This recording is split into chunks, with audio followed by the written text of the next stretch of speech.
આકાશવાણી સમાચાર અમિતા વાંઝા વાંચે છે. સૌપ્રથમ મુખ્ય સમાચાર. પ્રધાનમંત્રી નરેન્દ્ર મોદીએ આજે વિડીયો કોન્ફરન્સના માધ્યમથી વારાણસીમાં 6 અબજ 14 કરોડ રૂપિયાના ખર્ચના વિવિધ વિકાસ કામોનું લોકાર્પણ ખાતમુહૂર્ત કર્યું. બિહાર વિધાનસભાની ચૂંટણીની અને ગુજરાત વિધાનસભાની ખાલી પડેલી 8 બેઠકોની આવતીકાલે હાથ ધરાનાર મતગણતરીની તમામ તૈયારીઓ ચૂંટણી પંચે પૂર્ણ કરી છે. કર્મચારી રાજ્ય વીમા નિગમે અટલ બીમિત વ્યક્તિ કલ્યાણ યોજના હેઠળ ઓનલાઈન માધ્યમથી દાવો કરવા દેવાનો નિર્ણય કર્યો છે. અને દેશમાં કોવિડના દર્દીઓ સાજા થવાનો દર 92.56% થયો. અત્યારે દેશમાં કોવિડના સક્રિય કેસોની સંખ્યા વધુ ઘટીને 5,09,712 થઈ છે. સમાચાર વિગતવાર.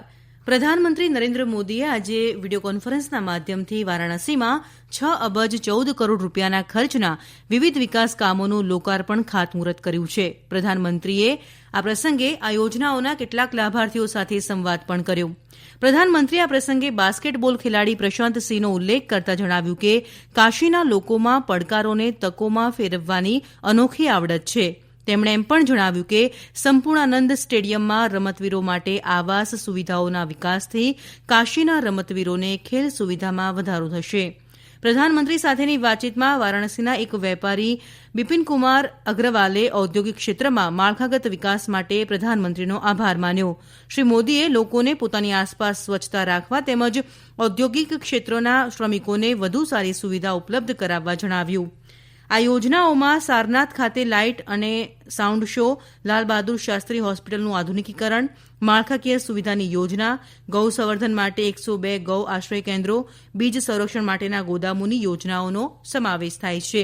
આ ઉપરાંત નવા વિકાસ કામોનું ખાતમુહૂર્તમાં દશાશ્વમેઘ ઘાટ તથા ખીડકીયા ઘાટનું નવીનીકરણ, પીએસસી પોલીસ જવાનો માટે બરાક અને પ્રવાસન સ્થળોના વિકાસ સહિત અન્ય યોજનાઓનો સમાવેશ થાય છે.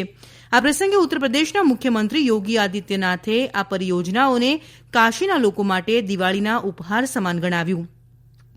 મુખ્યમંત્રી યોગી આદિત્યનાથે જણાવ્યું કે હાલની એનડીએ સરકારે અત્યાર સુધી વારાણસી માટે 18,000 કરોડ રૂપિયાની પરિયોજનાઓ મંજૂર કરી છે.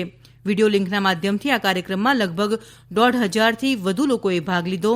આ કાર્યક્રમ નિહાળવા વારાણસીમાં 6 જગ્યાએ વિશાળ સ્ક્રીન અને 5 એલઈડી મોબાઈલ વાન ઉભી રાખવામાં આવી છે. બિહાર વિધાનસભાની ચૂંટણીની આવતીકાલે હાથ ધરાનારી મતગણતરી માટે વ્યાપક વ્યવસ્થા ગોઠવવામાં આવી. મતગણતરી માટે 38 જિલ્લામાં 55 મતગણતરી કેન્દ્રો ઉભા કરાયા છે. ચૂંટણી પંચની માર્ગદર્શિકા મુજબ બધા જ મતગણતરી કેન્દ્રોને શરૂઆતમાં મતગણતરી વખતે તથા મતગણતરી પૂર્ણ થયા બાદ સેનેટાઇઝ કરાશે. યોગ્ય અંતરની જાળવણી હેતુથી મતગણતરી કેન્દ્રોમાં મર્યાદિત સ્વરૂપમાં કાઉન્ટિંગ ટેબલ રખાશે. બધા જ મતગણતરી કેન્દ્રો ઉપર અર્ધલશ્કરી દળના જવાનો ગોઠવવામાં આવ્યા છે. દરમિયાન રાજ્ય વિધાનસભાની ખાલી પડેલી 8 બેઠકોની આવતીકાલે હાથ ધરાનાર મતગણતરીની તમામ તૈયારીઓ ચૂંટણી પંચે પૂર્ણ કરી છે. રાજ્યની અબડાસા, મોરબી, ગઢડા, ધારી, લીંબડી, કરજણ, ડાંગ અને કપરાડા વિધાનસભા બેઠકોની 3 નવેમ્બરે ચૂંટણી યોજાઈ હતી. આવતીકાલે સવારે તમામ 8 બેઠકો માટે મતગણતરી હાથ ધરાશે. મતગણતરી માટે ભારતના ચૂંટણી પંચની મતગણતરી અંગેની સૂચનાઓ ધ્યાનમાં રાખીને તૈયારીઓ કરાઈ છે. સચોટ નિરીક્ષણ અને મોનિટરિંગ માટે પ્રત્યેક ટેબલ ઉપર એક માઇક્રો ઓબ્ઝર્વર, એક સુપરવાઇઝર અને એક મદદનીશ કાર્ય રહેશે. મતગણતરી દરમિયાન સ્ટાફ માટે ફેસ શિલ્ડ, માસ્ક, સેનેટાઇઝેશન સહિતની તમામ વ્યવસ્થાઓ ગોઠવવામાં આવી છે.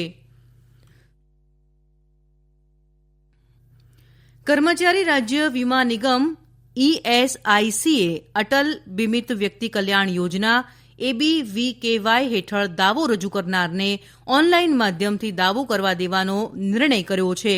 સત્તાવાર યાદીમાં જણાવ્યા મુજબ અગાઉની એફિડેવિટ ફોર્મ મારફતે દાવો રજૂ કરવામાં યોજનાના લાભાર્થીઓને મુશ્કેલી પડતી હોવાનું જણાતા ઓનલાઈન પદ્ધતિનો વિકલ્પ અપાયો છે. ઓનલાઈન દાવો રજૂ કરનારે જરૂરી દસ્તાવેજોની સ્કેન કરેલી કોપીઓ અપલોડ કરવાની રહેશે. જો ઓનલાઈન દાવા વખતે સ્કેન કરેલા દસ્તાવેજો જમા કરાયા ન હોય તો તેમની પ્રિન્ટઆઉટ ઉપર હસ્તાક્ષર કરીને તે જમા કરાવી શકાશે. ઉલ્લેખનીય છે કે કર્મચારી રાજ્ય વીમા નિગમે અટલ બીમિત કલ્યાણ યોજનાની મુદ્દત 30 જૂન 2021 સુધી વધારી છે. ગૃહમંત્રી અમિત શાહે ખેડૂતોને જૈવિક ખેતી અપનાવવા અનુરોધ કર્યો છે. અમદાવાદ જિલ્લા વિકાસ સંકલન અને દેખરેખ સમિતિની બેઠકને વિડીયો માધ્યમથી સંબોધતા શ્રી શાહે જિલ્લા વહીવટીતંત્રને ખેતીમાં પાકમાં ફેરફાર કરવા અંગે વૈજ્ઞાનિક પદ્ધતિથી માર્ગદર્શન આપવા અનુરોધ કર્યો.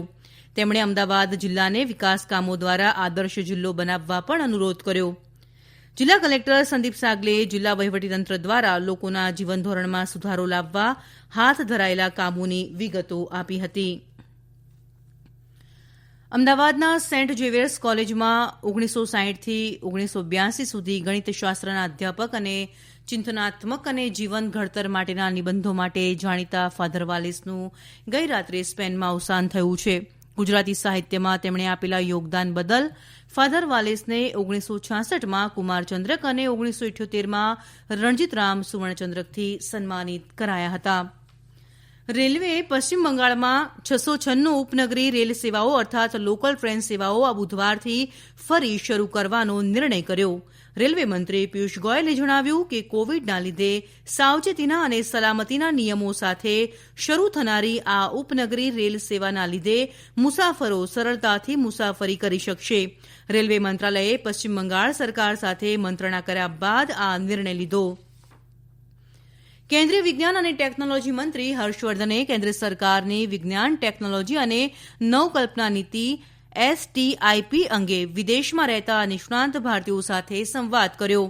હર્ષવર્ધને કહ્યું કે ભારતમાં વિજ્ઞાન ટેકનોલોજી અને નવકલ્પનાની મદદથી ઝડપી વિકાસ સાધવામાં ભારત તેમના જ્ઞાનનો લાભ મેળવશે. કેન્દ્રીય મંત્રીએ નીતિ વિષયક બાબતો આ રીતે કરેલો પ્રથમ સંવાદ છે.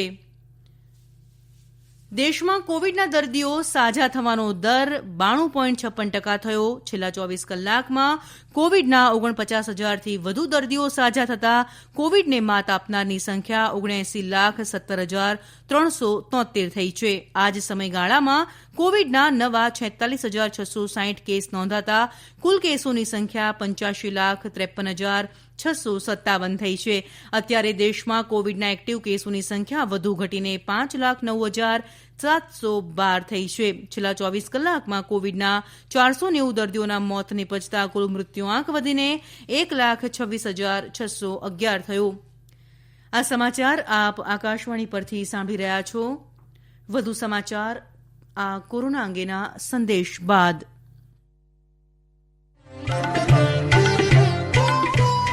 કોવિડથી બચવાના મહત્વપૂર્ણ 3 ઉપાય: માસ્ક પહેરો, 2 ગજનું સલામત અંતર જાળવો અને હાથ સાફ રાખો.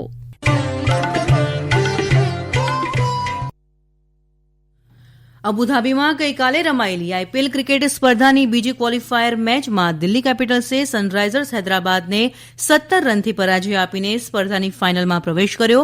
આવતીકાલે રમાનારી આઈપીએલની ફાઇનલમાં મુંબઈ ઇન્ડિયન્સ અને દિલ્હી કેપિટલ્સ વચ્ચે મુકાબલો થશે. ગઈકાલે રમાયેલી ક્વોલિફાયરમાં દિલ્હીએ શિખર ધવનના 78, સિમરોન હેટમાયરના 42 અને સ્ટોઇનિસના 38 રનની મદદથી 20 ઓવરમાં 3 વિકેટે 199 રન કર્યા. જવાબમાં હૈદરાબાદ 8 વિકેટે 172 રન જ બનાવી શકતા દિલ્હી કેપિટલ્સનો વિજય થયો. હૈદરાબાદ તરફથી કેન વિલિયમ્સને 67 અને અબ્દુલ સમાદે 33 રન કર્યા. સ્ટોઇનિસને પ્લેયર ઓફ ધી મેચ પુરસ્કાર અપાયો. અંતમાં મુખ્ય સમાચાર ફરી એકવાર.